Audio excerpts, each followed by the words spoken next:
right. Hi, Mary. It's so lovely to have you here with us, all the way from Texas. How's the weather over there for you today? It's rainy. It's kind of dreary. Springtime has been great. A lot of my coworkers are up north, and Amanda is actually in Utah and got snow yesterday. So we are hanging out in the 70s while some of my coworkers are getting snow. Oh my goodness. It's still that time around the year where we don't know if we're in spring, winter, or summer, but I'm sure it's gonna warm up really quickly. All right, folks. So my name is Angela. I'm probably a very new face for those who typically join our webinar sessions here at Alternative Payments. I am supporting our webinar session today with Mary at Phin Security. Our goal with these sessions is very simple. We want to bring you something generally useful that you can take back to your own business, whether you work with us at the end of this or not. Totally no obligations. We just want to provide some uh, information so you can grow and continue to grow your business. Today's session is going to be a very exciting one. We have Mary here joining us from Phin Security. She's going to walk you through something I think every MSP owner has wrestled with, and which is how do I onboard new hires so that they actually ramp up in weeks, not months? A quick heads up before Mary takes over the session today. This is a live workshop, not a presentation. So if you haven't already done so, grab a pencil and paper or open a notes document. Mary is going to have you doing some real exercises on your own business throughout the hour, and you'll walk away with an actual onboarding plan, not just ideas. So, Mary, I'd love for you to give a quick introduction about yourself because your background is incredible. And I think the folks here will get a lot out of hearing about how you came into the work that you do. Very good. Yeah. So my background is mainly education. I taught for 20 years. I had a consulting business. I actually opened my own teacher store. So I had a brick and mortar store for about 5 years and then jumped into the channel. I actually joined at first to do trade shows for a vendor. Really good at talking to people and making connections, and that's really where I belong best. I always tell my friends I kind of get paid to make friends. Um, so I'm now the channel chief at Phin Security, and over, gosh, my last 30 years of, working and job experience, I've had to hire a lot of people. And what I realized was that's a costly venture to hire new hires, get them onboarded, and getting them excited about their new role without completely taking the wind out of their sails. So the one thing, Angela, if you can help me make sure, I want to make sure that we can see the chat because this is definitely audience participation. So if the chat is open for comments, if you are in the audience, could you go ahead and just let me know where you are viewing from in the chat? That way we can test and see how this is going to go. Yeah, please, everyone, say hi in the chat just in case if there's any Q&A near the end. Happy to bring that up with Mary so we can get all your questions answered today. And Angela, this may be something that I need to adjust on my end, but I am not seeing a chat where people who are watching, are you seeing any responses? I don't see any responses coming from you folks. Oh, coming in from Wisconsin, is it? Yeah, thank you, Jacob. I appreciate it.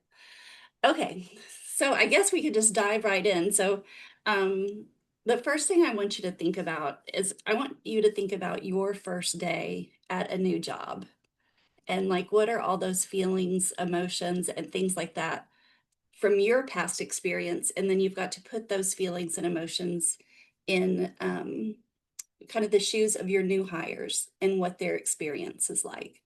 So if you could in the chat, what are some emotions that you expect people to feel when they start with your company as a new hire, whether it's an account executive, whether it's a technician, a salesperson?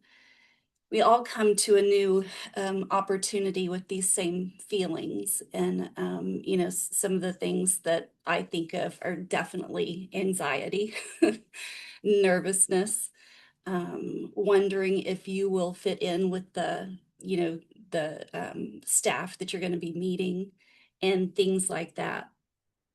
I just think it's really important that we put ourselves in their shoes so that we can kind of make it a less stressful, um, more enjoyable experience for them, if you will.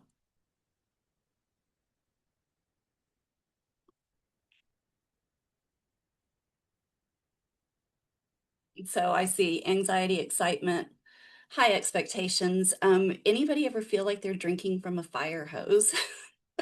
'Cause that would be my thing is you want to take even with education and learning is it needs to be in small digestible chunks so that they can actually internalize, what they are learning and being taught.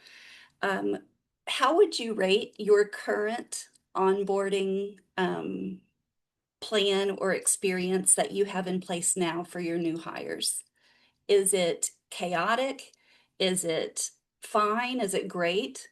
Does it create or give us give a sense of just security and it's a safe place to learn? Regis said chaotic. I would agree. Um, orderly but a bit long. All of those are not surprising. Um, I want you to shift your thinking now is what do you do for the onboarding of a new customer that you have? Like what kind of preparation goes into that?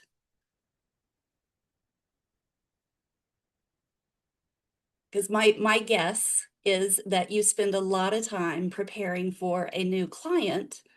And when it comes to hiring a new staff member, it's often like, okay, a checkbox, like I ordered their computer, I got them, their email set up and things like that. And think about the care that we take in hiring a new, or not hiring, but bringing on a new client is, it's a much more thought out process. We want to remove all the friction from that process of their transition. But do we do the same for new hires? And my guess is going to be no, that we don't, is that we spend a lot more time, especially those regular check ins, like William said, is that you have milestones, you've got responsibilities and things that you have to take care of so that they trust you basically, and that's what you want to do is build trust.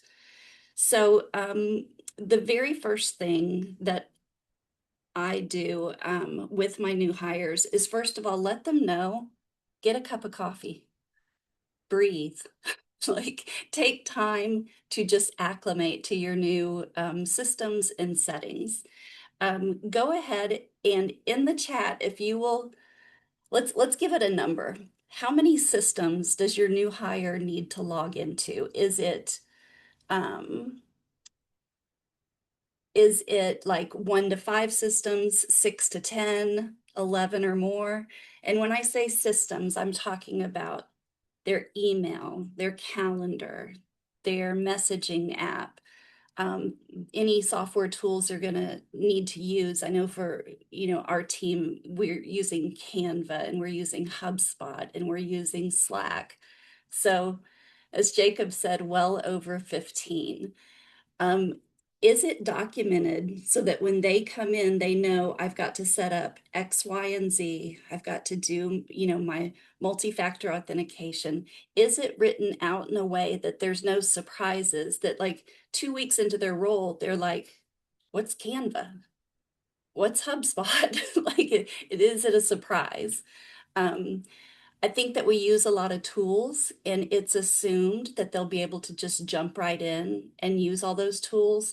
But let's face it, the first step is logging in and getting them access to everything they need.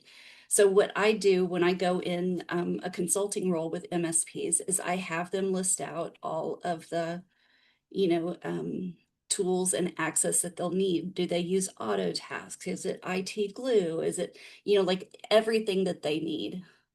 Regis 75 plus. Oh my goodness. I just got anxiety looking at that one. But it's true. We have all of these different tools that they're expected to use, and we don't want to overwhelm them.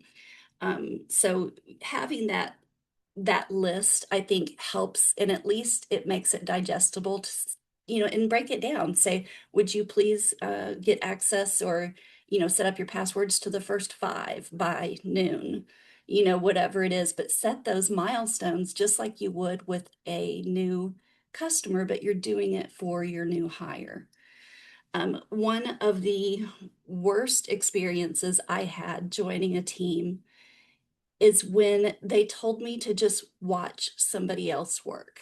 And I got to watch them click around on their computer, on their screen, in all of that. And it was one of the most stressful things because I'm not a person that is, I guess, a visual learner by just watching somebody else. Everybody has their own learning style. I learn by doing. So the one of the biggest things that I did was I took all of those systems. So we've made our checklist of everything that they need access to. We've given them access, but now let's have them use those tools. Throw in the chat, like, what's a ticketing system that you use? Are you using Autotask, ConnectWise, Halo? What is that system? And then for that system, Synchro, ConnectWise, very good. For those systems, what are some questions you can ask your new hire to find in a scavenger hunt of those systems? So let's talk about ConnectWise. Like, can they see the different pods you have? Looking up contracts. Write down 5 questions you can ask them to find out on their own. So you're creating this sense of ownership for them that, that they can do this on their own. And more importantly, they can be successful at it. So as they do the scavenger hunt, when I did it for a tech department that I was over, I was like, find 5 tickets that have to do with password resets. Find a ticket that had to do with a faxing problem and tell me what the solution was. All of this is being done as they're getting familiar. I'm not going to be able to say the word. They're getting more familiar with the tool that they're using without someone breathing down their neck or watching somebody else click. Like, what are your initial thoughts to doing that with a new hire? Is it a thumbs up, thumbs down? Think it'll work? Think it won't? I'd love some feedback.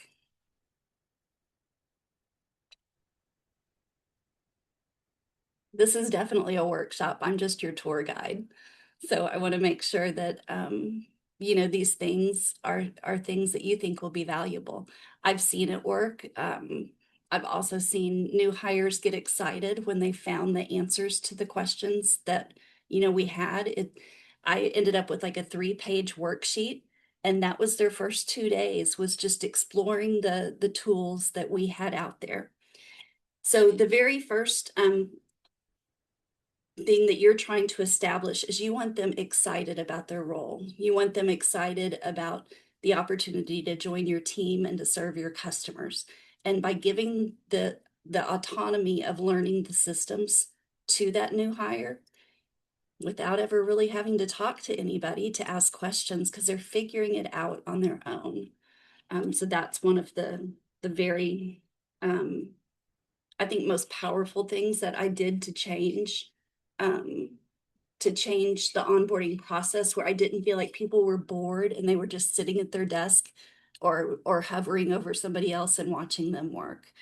So, William, review our last new hire ticket for client XYZ, then check documentation and see, did we do the steps needed? It's perfect. And in that time, they're learning processes because they're seeing how your team handled it initially. So that's awesome. I think the biggest thing is that you want it to be a feeling. They're going to remember their onboarding experience as a feeling and not what they learned. And if we can instill a feeling of excitement and happiness that they've joined your team, pride in what they're learning, you're already setting them up for success. I read the other day, I was reading, I believe it was in Forbes, that like 35% of new hires in the tech space quit because they just never got a good start with their job. And we know that hiring and training people is a very costly endeavor for your MSP. So that's something that I think is really important is we're really establishing a feeling and a step into the culture of your MSP.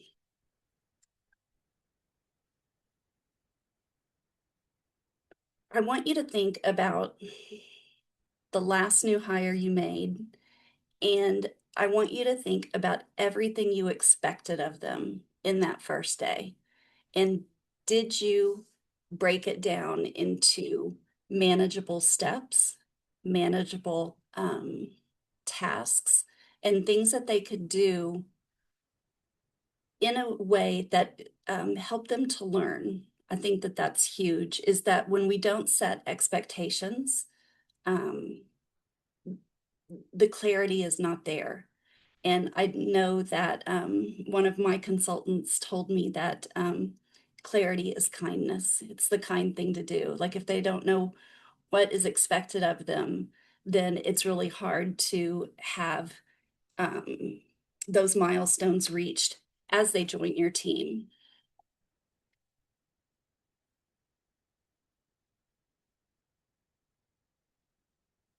I think that one of the things that in building that better day is that we remember that we need to keep the humanness in the experience, if you will. We talked about clarity. We want it to be welcoming. We want clear priorities. We don't want everything all at once because they'll remember very little. So we want to make sure that day one is clarity, not chaos. Does this sound like something that you could institute by making that quick scavenger hunt? And the best part about the scavenger hunt is you don't need to do it. Have your other technicians create the scavenger hunt for you, and then you review it. Or if it's an account management role, have the people who do those jobs come up with 10 questions that they could answer based on the tools that they're using, whether it's logging into a FedEx account, if it's logging into a billing system, if it's looking for contract end dates or warranty expirations, if whatever will play into their role and help them be successful, those are the tools you want them learning from. So I think that that's really, really a big thing. You're all, of course, you're going to set up those core systems. We talked about email, Slack, your CRM.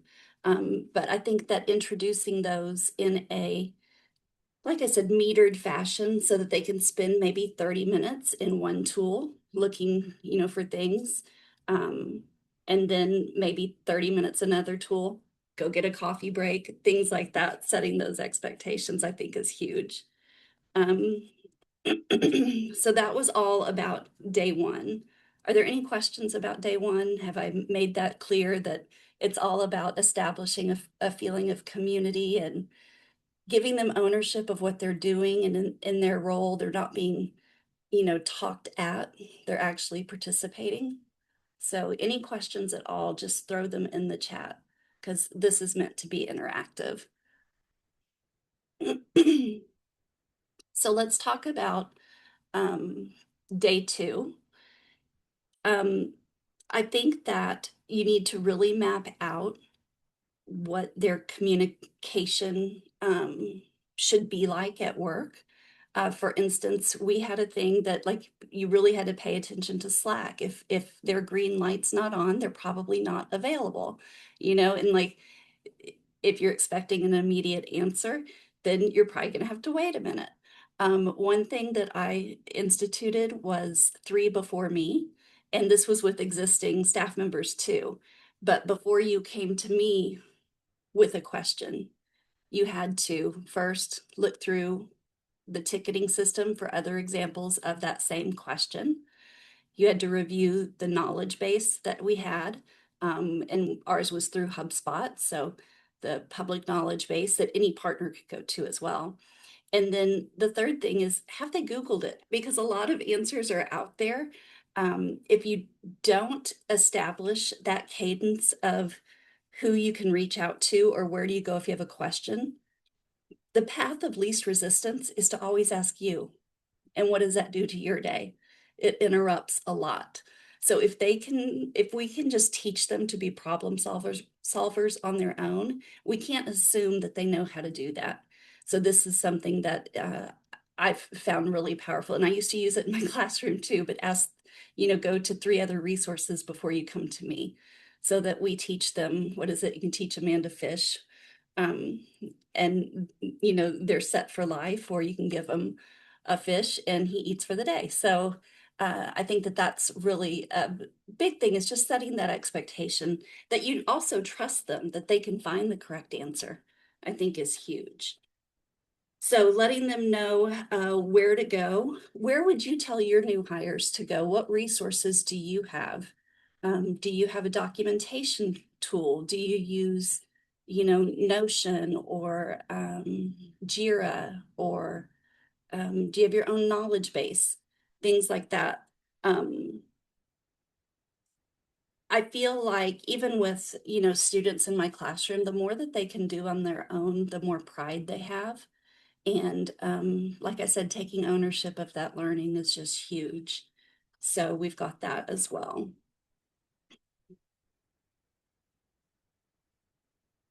So we talked a little bit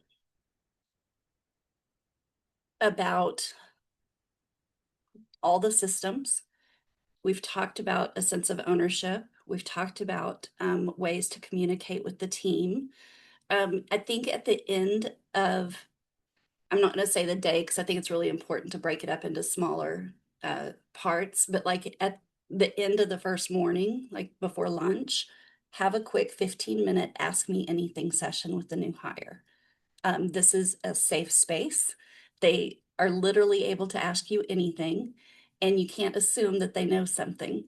So they really need to have a mentor on the team that they can go to. And after that first morning, ask them anything. At the end of the first day, repeat that for 15 minutes. Okay. Any other questions about the day? I would do that for the first 3 days. And then on the fourth day, say we're going to bump that ask me anything to the very end of the day, and just make sure that they have the tools to take notes and, remember those questions and things like that. The goal of ask me anything is if they've asked and you've given them the answer, they'll have fewer questions the next time. So I just think that fostering that, also setting the expectation that they're going to have questions, and you expect the questions.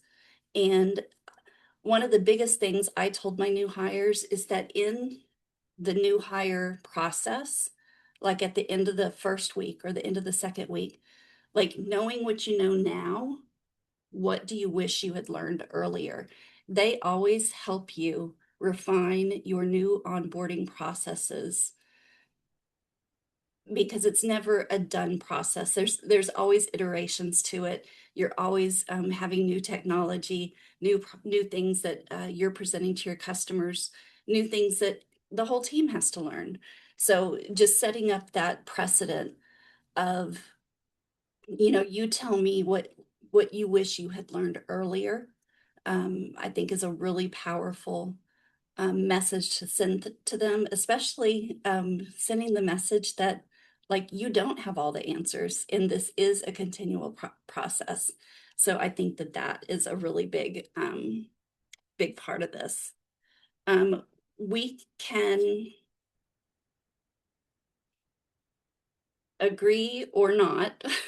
Let me know in the chat if you agree.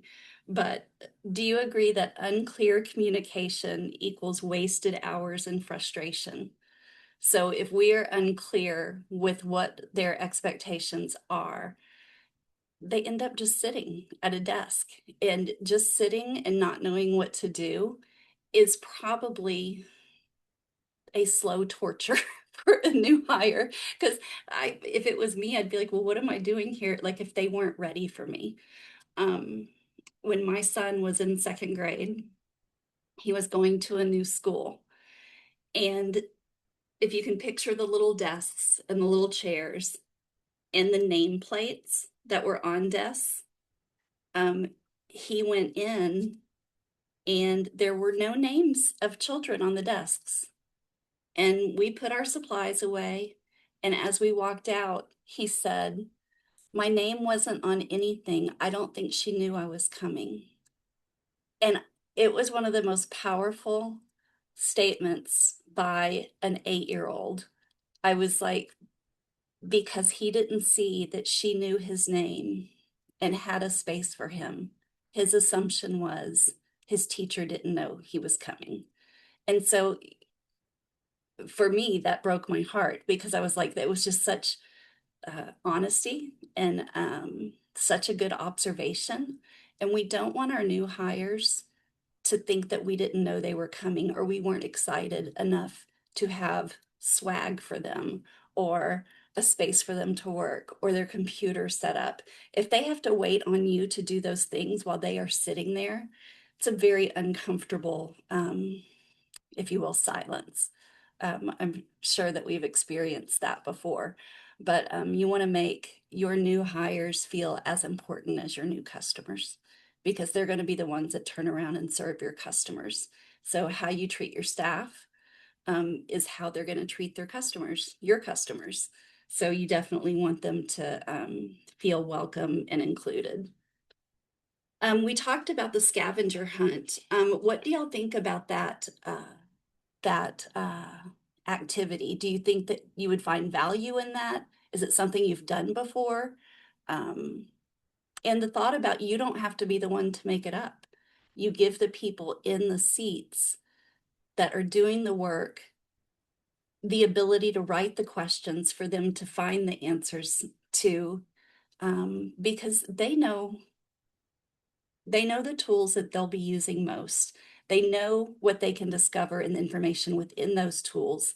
If you're an MSP owner, you're probably so far removed, or hopefully you are, from your ticketing system that you don't have to worry about that stuff. You can worry about stuff that only CEOs worry about, and taking control of those tasks and letting your other people, you're pushing and delegating those other tasks down to different departments and team leads and things like that. So I think that that is huge.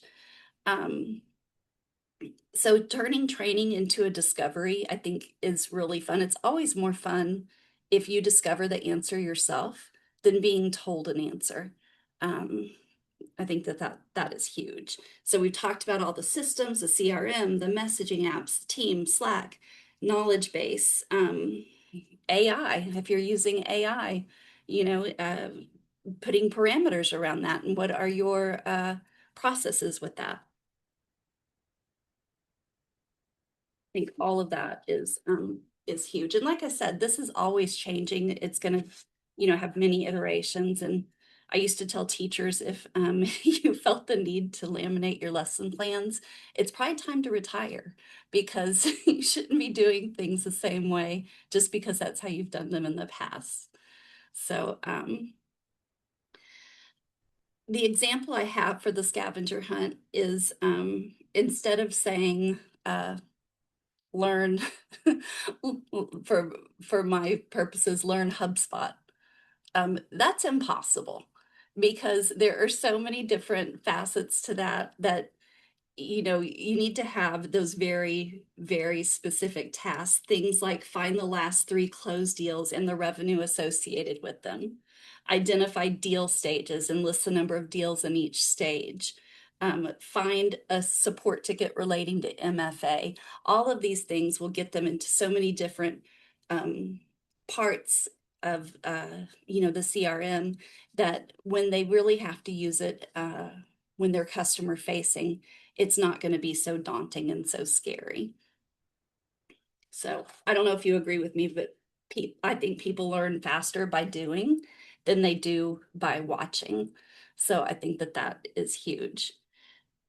Um, Question, if a new hire logged in right now to your systems, where would you want them to go first?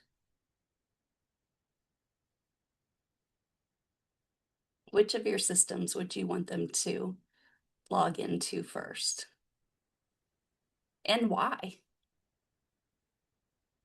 And if you haven't thought about this is okay. This whole session is meant just to get you thinking about that experience of a new hire. Because my guess is if you are an MSP owner, you've probably been doing this for a while. And so the things that you do on a daily basis are such habitual tasks that a lot of it, I bet you don't even think about. But think about if a new hire came in, I'm guessing it would be your CRM or your PSA that you would want them to go to. Um, I love the communication. Um, I love the fact that logging into their email and Teams and just getting acclimated. Does anybody else have it? I think when you have a new hire, you put it in Slack or Teams and everybody rushes to like welcome them in. It's almost like getting a virtual hug. So I think the communication one is huge. And then Rennie, thinking about synchro, like logging into synchro is great. What would you want them to do first? What would you want them to look at first? So, like I said, the people who are in the seats doing the job. So if you're hiring a tier one tech would be a great resource that's already on your team to write some of those scavenger hunt questions so that that new hire is kind of headed in the right direction and they're not just, could you imagine? Just learn synchro, learn ConnectWise. Like it's an impossible task. So getting those people on your team to help you, I think just guide that new hire is really huge. And then that ask me anything time, in the at the break of the day and then at the end of the day for the first 3 days, and then you jump it to the just the last 15 minutes of the day, I think is huge. Another thing that I think that you need to encourage your new hires to do is grab 30 minutes on different team members, different departments calendars, and get to know the team. I think by them initiating it, first of all, they have to know how to connect calendars. Then they send an invite and look for open times on calendars. I know it seems like a really small thing, but each of these little tasks, the whole point of this is to build them up so that they are completely self-sufficient, because that's what we need. If you're going to invest in somebody on the team to get the most out of them and get them up to speed as fast as you can, then it's really important to give them access and give them the freedom to look around and explore without breaking anything. Not yet, but so that is I think just one of those things that by giving the new hire autonomy and the ownership of their learning, I think is really important. Hi, Angela.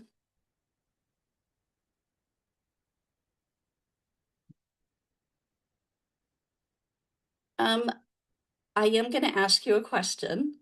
So I want to talk about common mistakes of new employee onboarding and which one are you guilty of? I'm going to give you multiple choice so you can throw it in the chat. Are you guilty of overloading your new employee on day one? And maybe put the one that you are most guilty of. Um, no clear communication channels, so they don't know who to go to ask questions. No hands-on learning, or scattered documentation. So of those, overloading them on day one, no clear communication channels, no hands-on learning, or scattered documentation. What do you think is the one area that you need to work on the most? And I guess it could be all of the above, but we probably are more guilty of one than the other. Um, before before I made these processes, I was very guilty of overloading on day one.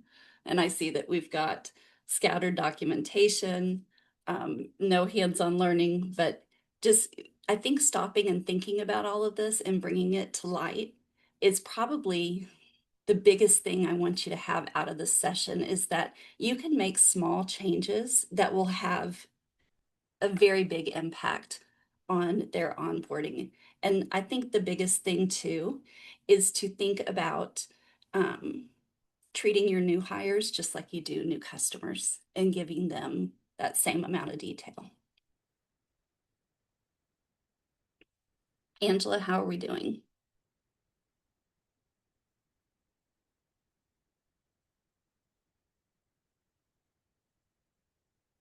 Yes, please run your poll.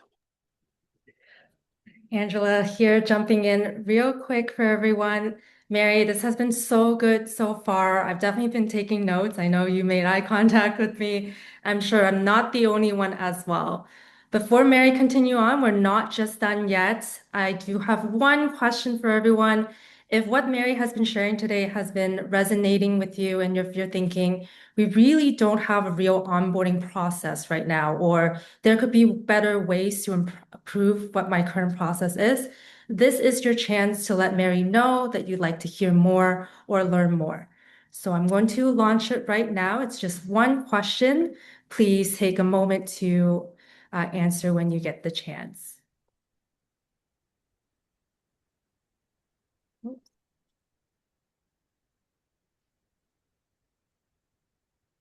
All right, launching that right now.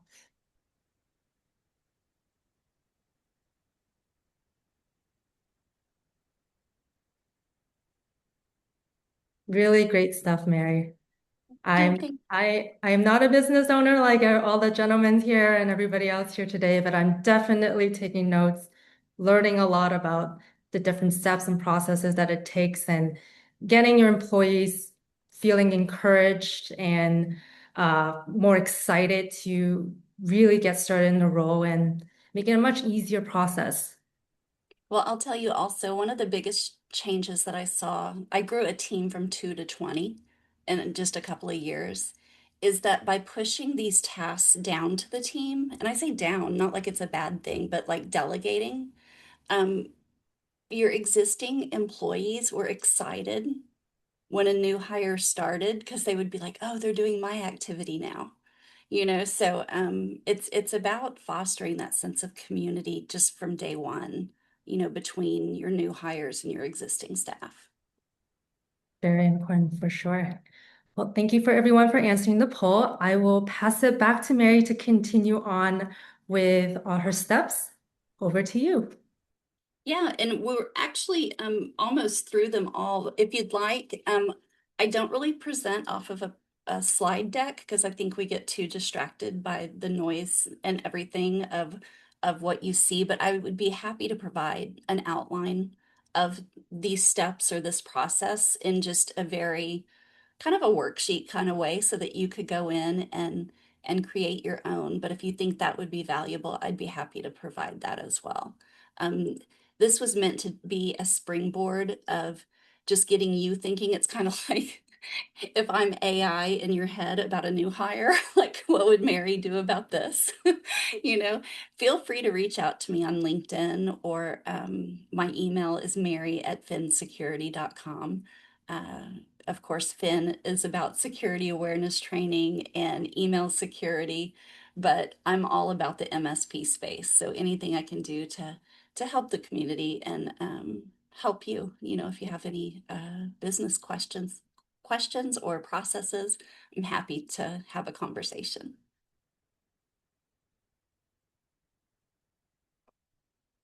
And I was going to say, if you have any last questions, please put them in the chat. Um, the final thought that I wanted you to think about is if you could think about what we've talked about today, and I say we because I feel like I've been talking with you in the chat, but what is one change that you feel that you'll definitely make, or one adjustment? You know, it doesn't have to be a completely new idea, but what is one thing that you would do differently with your next new hire? And I love it when you put it in the chat because other eyes are on it, and so you're sharing those ideas with everyone else.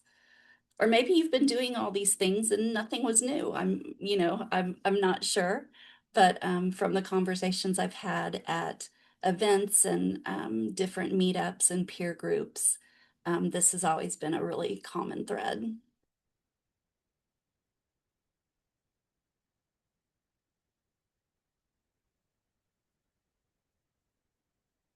Nobody's going to do anything different.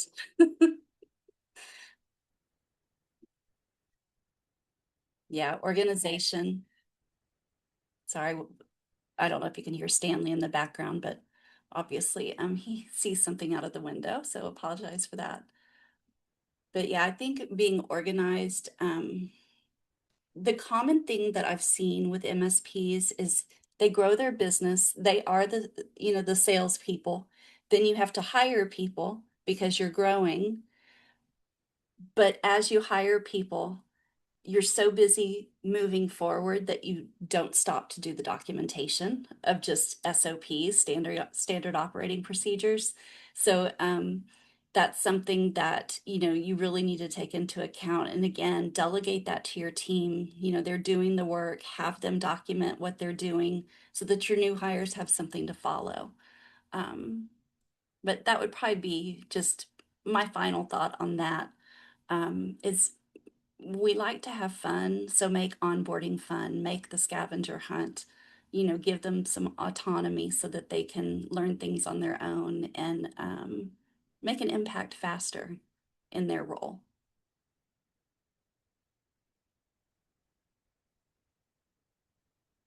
And Angela, I think you've done a great job in Steve's as Steve's replacement today.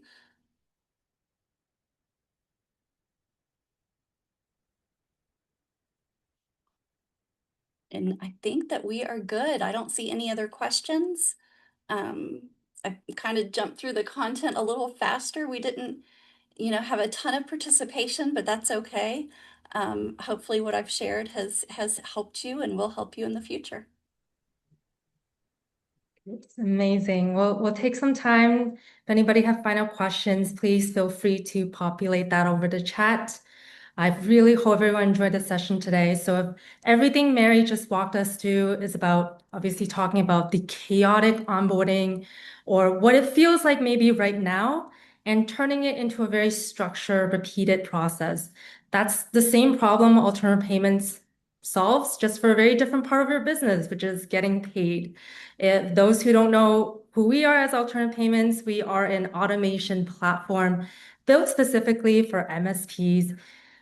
We work with about 700 plus MSPs as of today, companies that decided that they were done running accounts receivable manually and wanted their finance function to actually run itself.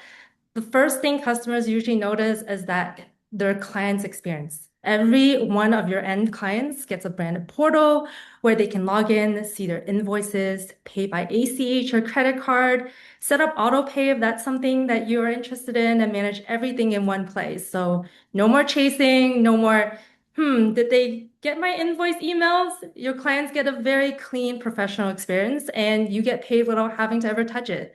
The reason none of that requires manual effort is the integration. So alternative payments connects directly with your PSA, so your ConnectWise, Halo, Autotask, as well as your accounting software that you're already using. So when an invoice gets created into your PSA, we sync it, notify your client, run the auto pay that's set up, mark the invoice paid into your PSA and accounting software, and then just handle the deposit and fee reconciliation. So the whole cycle is completely hands off.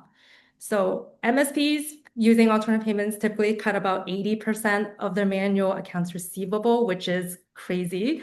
And you get paid in days instead of weeks because collections run automatically. So in the same way Mary just gave you a system to ramp new hires in weeks instead of months, we give you a system to get you paid in days instead of weeks. So that is the connection that we have today. If you would like to see what that would look like for your business, pulling up a poll right now. Feel free to leave me some of your answers, and someone on my team be happy to connect with you. No obligations, of course. Just like to have a chat to see if we can help you in any way. So just leave that out just for a few moments. Perfect. Amazing. And then I'm having a quick look here. It doesn't seem like we have any final Q&As for Mary, but again, if you have any further questions, Mary's information as well as information from alternate payments will be in your follow-up emails. So please don't hesitate to reach out. Happy to speak up a little bit more into detail of anything that you might want more clarification from Mary today, or if you want to learn more about alternate payments. Perfect. Well, Mary, it was so wonderful to be hosting this session with you. Thank you for the kind words of me stepping in for Steve today. It was definitely my first time, so I appreciate everyone in the chat being so patient with me and getting this started. All right, so I'm going to end the poll. Thank you, everyone that answered today. Awesome. And Mary, any final words of encouragement or final little secrets that you want to share with the group today? Or I think we're pretty good with everyone's understanding today. No, I think it is. I would say my biggest aha moment was when I realized I didn't have to do this all by myself, is like relying on your team to help you kind of just get everything ready for your new hire, and it gets them excited too. Absolutely, for sure.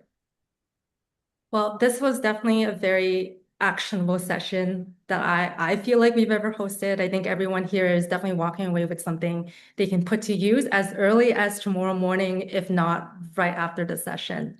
So for everyone watching, thank you so much for spending your Tuesday with us.